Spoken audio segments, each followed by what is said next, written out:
નમસ્કાર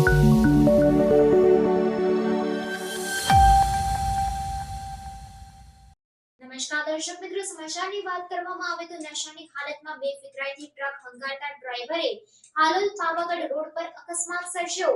હાલોલ ઔદ્યોગિક વસાહતમાંથી ટ્રક લઈ નીકળેલા રાજસ્થાનના એક ટ્રક ચાલકે રાત્રે આખો હાઈવે માથે લીધો હતો। પીધેલી હાલતમાં બેફિકરાઈથી ટ્રક હંકારતો જ્યોતિ સર્કલથી પાવાગઢ રોડ સુધી આવ્યો હતો। સદનસીબે કોઈ મોટી હિટ એન્ડ રનની ઘટના બને એ પહેલા ડ્રાઈવરે ટ્રકને ડિવાઈડર ઉપર ચડાવી સ્ટ્રીટ લાઇટનો થાંભલો તોડી પાડતા ટ્રક થંભી ગઈ હતી। રાત્રે હાલોલ રૂરલ પોલીસે ડ્રાઈવરને પકડી પાડ્યો હતો, જે દારૂ પીધેલી હાલતમાં જણાઈ આવતા પંચનામું કરી તેની સામે ગુનો નોંધી કાયદેસરની કાર્યવાહી કરવામાં આવી હતી। રાત્રે આ ટ્રક ચાલક અનેક વાહનોને અડફેટે લે તેવી સ્થિતિ વચ્ચે અનેક વાહન ચાલકો બાલ બચ્યા હતા।